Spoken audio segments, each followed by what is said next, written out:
This might be, I think, one of the most improved generations of fifth wheels we're going to see this year. My name's Josh, the RV Nerd. Welcome to Bish's RV. And behind us is the new generation, like a new Taylor Swift era of the Alpine family of fifth wheels here at Keystone.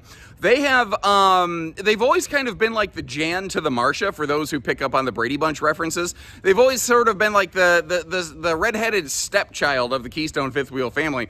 But this year, they have an ace new management team who is responsible for making literally the most popular fifth wheels in the history of fifth wheels. And they are bringing all that over here, and what they're doing I think is fantastic. So Alpine has always had a pretty good equipment layout, but what they've done this year is they've tweaked some things there, like they've improved the leveling system, the holding, the freshwater capacity specifically.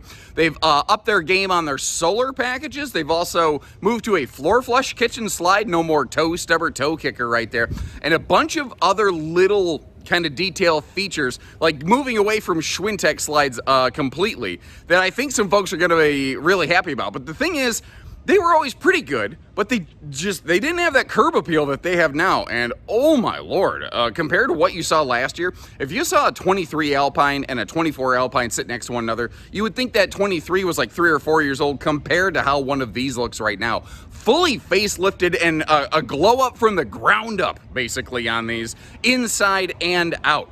They no longer look flat and plain and basically boring, old, and dated, even when you buy them brand new. They are looking fresh, fit, modern, and they are enhancing their lineup with some new floor plans that I think you're gonna like. What you're gonna find from them is they're never gonna be a copycat floor plan of anyone else. They're always going to find a way to put a little half twist on it, like what they're doing up here in the bedroom of this one. And you know, I haven't dedicated a video in a while, and I think I'm going to dedicate today's video to Mr. Timothy Smith. Timothy is probably not someone you know, but he is a regular viewer who comments, you know, every now and then, but he's a major fifth wheel enthusiast, and he's always telling me that he wants more and more manufacturers to adopt the bedroom arrangement with the opposing slides like you see in this one. And he's also, as these little light fixtures kind of remind me, he's a person that, like me, can probably calculate THACO. And if you know how to calculate THACO, then you are probably, I think we're gonna get along at the campfire. Anyway, and if you don't know what I'm talking about, hey, no worries. Doesn't mean we still can't get along around the campfire. Anyway, so there's some interesting major updates now. Basically, almost every single surface you're going to see in this RV has had some level of touch and improvement. And knowing this team the way that I do, I don't think they're done. I think that they made this product much better than it was previously, and I don't think they're done yet. Now, one of the cool things here is they use extra tall slides. So not only is it just offers bigger windows and more headroom if you actually stand in there. Entry door window is prepped for a shade. I prefer to have a shade done from the factory, especially for this price point, but it's also, the entry door window is not staring at something like a bedroom or a bathroom where privacy is an issue, so I can maybe give it a little bit of a pass. But there were some interesting things here, like Alpine Avalanche compared to Cougar Montana or whatever. These guys were 100-inch wide body, and they still are. But what's interesting is Montana actually had a deeper slide out. So Montana, when they were open, were actually bigger inside. And the fellow that's designing these now was well aware of that fact because he used to design Montana. And he says, hey, why isn't this slide deeper? So now we have floor flush carpetless slides, and they're now making the slide floor match the main floor instead of that marine woven stuff. Personally, I just think it looks good, and because it's a smoother surface, I think it's much easier to keep crumbs out of it. It's a little less crumb-believable, if you can pick up what I'm putting down there. And so this is now a true wide-body, deep slide, maximum living room kind of rig here.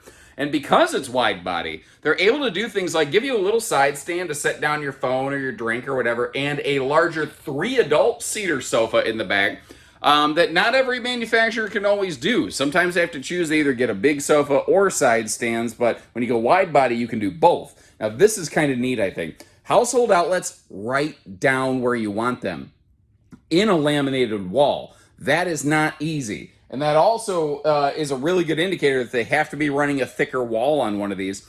But they've also got these handy little wireless charge pads on both sides of that sofa, and I love that. I'm one of those people, I try to go, touchless and wireless everything I can, mostly because I'm paranoid of like wearing out the plug on my, phone, because they've gotten redonkulously expensive over the years. So I want to do anything I can to avoid wear and tear on that. And my practices, paranoid as they may be, do work. I'm usually able to hand my phones down to my family members, as I update what's funny is 3 or 4 years, I keep things in good working order. Anyway, the TV right here, if I sit down on the theater sofa, notice how this is mounted at Boardwalk and Park Place for the Maxell entertainment package, and you can see the guy with his scarf getting blown away from the TV. This is the ideal viewing right here, where it's not too high, it's not too low. We have our electric space heat and Tootsie Toaster down there, and they've gone to a floor flush kitchen slide. But yeah, you can see where the corner of that is rippled a little bit. It's not the floor.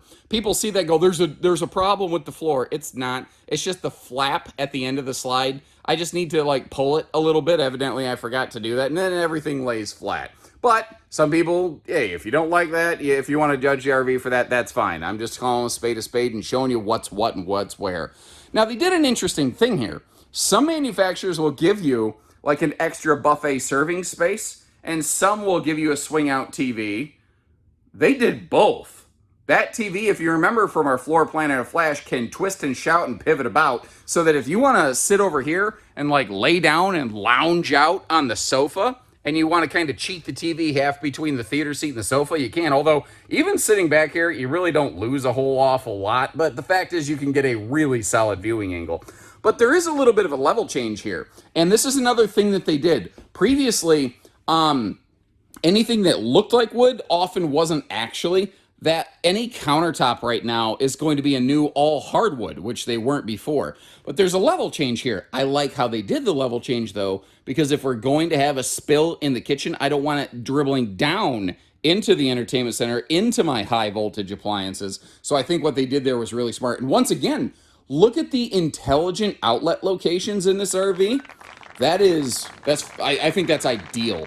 It's not exactly next to the counter. It's only about 6 inches off, though. That's where you want it. In this floor plan, people ask me sometimes, what do the letters stand for in the floor plans? Well, either CK stands for Calvin Klein or Chef's Kitchen, more than likely, because this thing has one of the best kitchens you're going to find in RVing today, in my personal nerdy opinion. So little things like this, too. Like the countertop where you're going to walk next to it, they radius the edges. They didn't necessarily do that over there. They didn't need to do that over there. But where you're going to bump into it with your hips, do a little bump and grind action, you're not going to grind yourself into pieces there. They also have a huge island in this sucker. This is an RV that is designed for getting there, being there, staying there for a long, long time. The one thing that you don't overtly see in this is a vertical pantry. What you actually have is a slide open mega pantry down here below the countertop. And we're going to get all this storage open for you in just a few minutes here. Working our way around, that is one of those, I think that's like a 20 cubic foot 12 volt compressor fridge. That thing is awesome. I've got my lunch in that thing right now, and it is already ice cold. And they had the power off when I got here, and it's like 90 degrees today. Their sink is interesting. We're going to see their sink, I'm going to call it a 3-piece suit kind of sink. You'll see what I mean by that because the way the countertop, chunks come off of there. And they went with that big Insignia stove oven, very residential feeling, more easy reach appliance outlets. And as we go through the RV, keep an eye out for these yellow stickers on the outlets. That's telling you that those are inverter prepped. So that if you want to add an inverter to the base version of this RV, or if you get one with the larger solar packages, then you will have the ability to run some of those outlets off just battery power. Now, this is going to look interesting to some folks. There's dual XL vent fans up here. There's a reason for it. By putting the stovetop not dead in the slide against the sidewall, they were not able to offer like a direct interior vent space because as we're going to see, that is actually storage. That is not a chimney vent. So what they did here is they did the double fans to make sure you can really pull the air out. They're both XL rain censoring fans, but you see that power junction box next to this one. If you want to sacrifice that and install a third air conditioner, these are prepped for a third air, which I think is actually pretty cool. You could do quite a bit with these as a result. Now, we have a ton of storage. I think it's going to take me more than a minute and a half just to literally do you a cruising flyby of all the storage that's in here. It is all pocket screwed lumber core kind of stuff. They've gone with magnet catches on a lot of their cabinet doors and whatnot. But like big wastebasket, double wastebasket space below the sink. Tons of drawers on that island. And you have a big farm sink and a veggie prep little sink off to the side. But what's great is you can peel those sink covers off the way that you want to get the counter space that you want and or need when you want and or need it. But because the island is asymmetrical, the sink is not dead in the middle of it. It means that when you are ready, when you're doing some prep work, you always have good functional counter space. Not to mention both sides of the stove. If you can turn the pots and pans either way, you can actually use all 4 burners at once on this. You've got the giant buffet prep station behind the in the slide behind the island. I mean, the kitchen in this is just absolutely fantastic in my personal nerdy view. Now you may have noticed you've got blackout roller shades and little kind of daytime dimming shades here. So along with the tinted windows, you've also got those daytime roller shades, but you've also got the hard blackouts when you want to really blot the sun out, which is really, really handy in big, hot climate sun country. I want to talk about the air conditioning system on this just a little bit because it is something where they're doing things a little bit different. Now, every manufacturer, I don't care if it's Keystone, Jayco, Grand Design, Forest River, they all say they have the most powerful and quietest air conditioner. And I have never been able to get enough of them side by side to try to do my own personal, rather unscientific test system on that. But if you notice, that air conditioner looks a little bit different. It actually has a residential air filter system on it, as does the one in the bedroom. And with what they did with their ducting, Keystone has shared with me that this system that they have provides more CFMs, more cubic foot of airflow per minute than anything else they've ever done before, and with less volume. Again, I've never had this side by side with, say, like a Jayco Whisper ducted and Grand Design system and like a Brinkley system or whatever else, but that is their claim anyway. Now this right here is just a handy coat closet right by the door. It does look like maybe they're thinking of throwing some shelves in here. I should have mentioned the RV that we're looking at today is actually it's one of their first 2024 prototypes. So it is very possible that a few things will change on this. And actually, I know of one of those changes that will be taking place when we get up into the bedroom there. Now, Montana, you have to go to Legacy to get in-command package. You get that every single day here on the Alpine family. And one of the things that I like about it is you can just turn all the lights off and on without having to put in your punch code or whatever. You can Bluetooth to it. You also can, in the living room and in the bedroom, there are just switches where if you just want to turn on the living room or bedroom switches, you don't have to constantly get up and get to the touch panel. Now, this is kind of nice.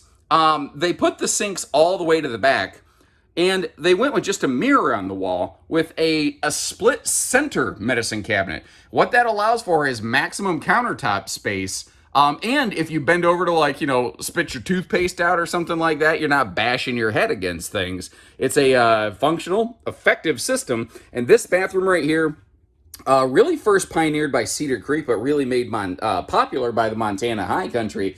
This bathroom is 43% bigger than that almost industry standard fifth wheel bathroom that you see almost everybody use, whether it's a small fifth wheel or big one. This provides massive bath space by comparison. Also provides amazing hip, shoulder, leg, elbow room. I don't care what it is. This is about the fluffiest, friendliest bathroom you're ever going to encounter right here. You've got a big one-piece molded fiberglass enclosed shower. Where the thing with it, when it's one piece, it's all self-reinforced. So, like, you can literally jump stomp in that thing and not cause issues with it.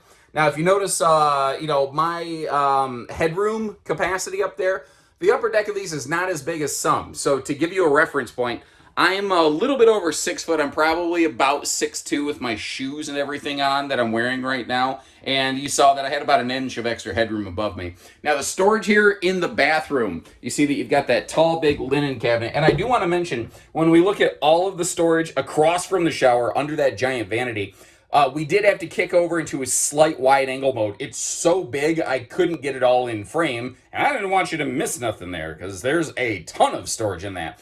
Now, a lot of times in a bathroom like this, pardon me, in a bathroom like this, literally choked on thin air, I will gripe about the fact that I'd like a shelf removed from under the sink for a wastebasket. The space under this sink is so big. How big is it? Classic stand-up routine. That you can still put like one of those little waste baskets that like uses like a Walmart bag or something like that. You can put those in here. And Keystone does this a lot. They frame out their doors so you don't have that peekaboo I smell you function. Oh, did you notice more of those inverter prepped outlets? And over here, tankless on-demand water heater. That is new for 24. So you can take back-to-back-to-back hot showers here. Now this bedroom, like so far this living room, if we're going to call a spade and a duck, this is very similar so far to, I think it's called a 3303CK Montana. And yeah, it is. But remember, this is wide body, and when we get upstairs here, you have this additional slide out, which creates massive open floor space. You could literally do a little bit of RV bedroom yoga in this sucker and have room. Like it could actually work in here. Again, your dual air conditioners, both are 15,000, so you have a 30,000 BTU shared dual ducted centralized system right here. And there's dual thermostats. So you can actually, the front and the rear can kind of run independent of one another to make sure that you are getting proper kind of zone comfort sort of factors. Now I'm going to slowly spin you around right here because this RV actually does have 3-zone thermostat, but just so you can see, your bedroom does have its own. A lot of people ask what this thing is, and I like to tell you it's an FBI listening device, but in truth it's called a thermistor. This is the temperature sensor for the in-command system. Now we've also got the little mood setting lighting dimmer switch function in here that you can reach right from bed, and it's easy to miss because they don't do those like weird stands inside the slide above the bed. They have inverter prepped outlets on both sides of the bed, just below those little side stands right there. So both sides of the bed have outlets right next to them. They use the tallest slides that they can. We're looking at a king bed here with cross breeze windows right around it. And working our way up here into the closet, taking a look here. Now, I get it that my videos run long. I fully understand that. But this is a big rig, and it represents a lot of hard-earned American greenbacks. And if it was me, I would certainly want to know all the things that I could about it and see all the things I could about it. So I hope you appreciate the extra time and effort we put in, like opening all the cabinets and showing you the stackable, capable washer-dryer prep and all those good things. I want to take the extra time to really kind of showcase and zero in on things for you. Now, there are power outlets right behind the TV, but notice how there's a second set of outlets up on top of that. I mentioned how this RV was also a prototype. I've been told that the window and the TV are going to flip-flop sides. Yeah, slides. I'm an idiot. I don't really know why. I don't know that there's a benefit one way or another to it, but evidently that's a thing that might happen, so I don't know, be aware. And I gotta say, it's not perfect, but with that opposing bedroom slide, I don't see a lot of these. I was really afraid that was gonna fully block the door.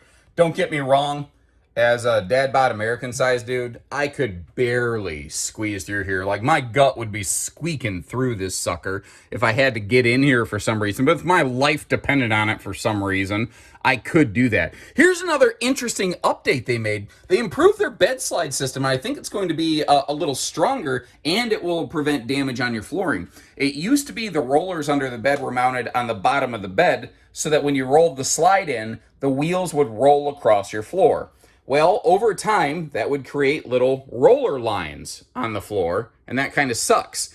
So, again, the wizards that are behind this brand that are going to continue, I'm sure, the next year over year, make it better and better, they mounted those rollers on the floor. So the bed actually rolls along the rollers mounted on the floor, so you no longer have to worry about accidentally scratching lines into your floor. Just by opening and closing the slide. You know, that sucks and that's stupid.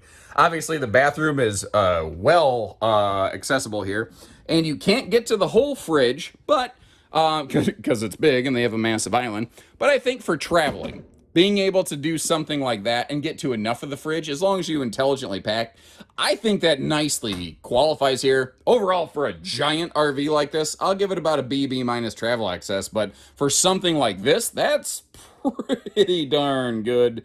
Well, I don't know, if you ask me. Now we're going to talk a little more about this outside, specifically on the bedroom, but your upper deck slides in this are electric. They are no longer Schwintek slides, they're cable slide systems. We kind of got a peek of that. Downstairs, your lower deck slides in Avalanche and Alpines are hydraulic, but it's not one button to rule them all. Their command panel actually has one button for the kitchen slide, one button for the seating slide, and where that's really nice is if for some reason your battery is not fully topped off or something like that. Sometimes hydraulic slides, they move really fast, but they are power hogs, man.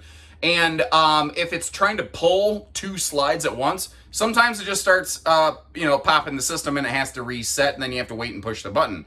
It's very, very rare you have to do that. And it is nice, like if you're like, I just want to open one slide, not both of them. You can do that here. This RV, again, has gone through some major updates, but one of the things to consider here, especially due to the size, the wide body nature, and the opposing upper deck slides, this thing's going to have a hefty chunk of hitch weight, brother.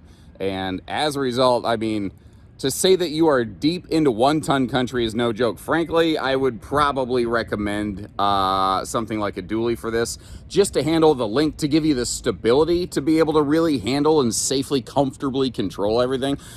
I don't think you're gonna regret it if you're gonna go cross country, but what if, like, you don't want to be towing a big sucker like this, but you like what you see? Give us a call. We know all kinds of people that haul RVs for a living, and we can just arrange one of them to park it where you want it and drop it like it's hot, and you never have to worry about the thing. Now back here, one of the cool things on this model, it is a single sewer outlet. They got everything all plumbed together, and Lippert has enhanced their leveling system this year. So you're going to hear every manufacturer and their brother talk about their newly improved leveling system, because they all are using the same thing from the same supplier.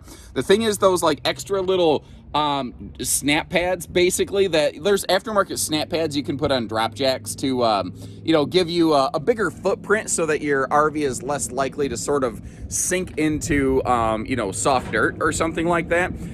To my knowledge, Alpine's the only one, at least from Keystone, doing those right from the factory level. So again, their goal kind of going a little bit beyond here. Nice enclosed docking center, all of your tank poles and everything all located right there. Hot, cold utility shower. And these are outfitted with that big boy basement, that big giant drop frame kind of system right here. Also, again, they've moved away from a Schwintek slide system and moved over to a Norco exact slide system. It works in a very similar fashion, just with a completely different mechanism. And the goal here is to keep the those slides reasonably lightweight, where they can, but also to just enhance reliability. Now, they come from the factory with 60 pounds of propane, but if you notice, there's room in there. If you want to put a couple 40s and bump this up to 80 pounds, that is something you can do. That big front compartment that you're seeing under the gooseneck area right there, by default, just a big chunk of storage, but it does have those little perforated punch outs where if you wanted to click the little gen prep box, throw a factory generator in this sucker, that is something that you do have the ability to do. Now, they've got their shock dampening pin box. They have a good shock dampening suspension system, which something that weighs this much, man, you don't just want, you need that to keep it from rattling itself apart. That's a lot of energy going down the road, a lot of violence every time there's a bounce. So those are, those are things that just shouldn't be there, or like wouldn't be nice to have. They really need to be there. But they've also enhanced their tires. They are now running on Saloon radials, which actually have some qualities even greater than Goodyear Endurance. And if you get on things like those, Saloon radials have been standard on Alpine's sister, Montana, for several seasons now.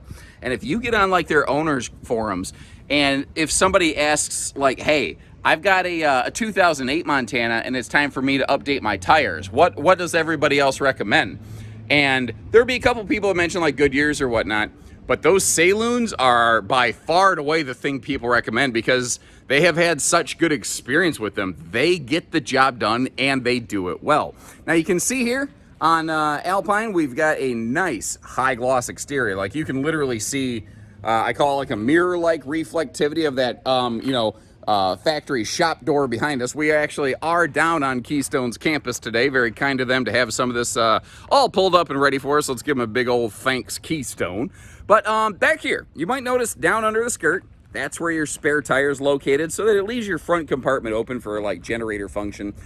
I know why the taillights are low, because that's, the easiest place to wire them. I really do prefer when taillights are mounted up a little bit higher. I think there's a better safety factor there. You've also got a 300-pound towing hitch on the back, or I guess you call it like a tow package on a trailer, basically. You saw the safety chain hooks and the wiring harness right there. These also have a power extension retraction cord reel built right onto them, and that's when you move up from Avalanche Edition into full-blood Alpine like we're looking at. Those are those extra fluffy, stuffy features that you're going to enjoy on one of these. That the Avalanches, albeit nice, they don't have those extra little details. So let me know what you think about this new generation of Alpines here, and what I'll do for you is leave you some links in the video description. You can see where at our stores we have some of these located, as well as what we're asking. And you can give our team a call, verify how they're equipped, like maybe they have a different solar package from what you're looking for or whatever. I don't know. Anyway, let me know what you think about these. I personally feel they've made a very big step forward. And I think it's going to be this is going to be I think a turning point breakout year for the Alpine Avalanche division. But that's my 2 cents. I'd love to hear from you. And if you like how we show you the good with the bad, the ups and the downs, hit that subscribe button, like our video, and we'll catch you next time. Take care, stay safe, have fun, and happy camping, everyone.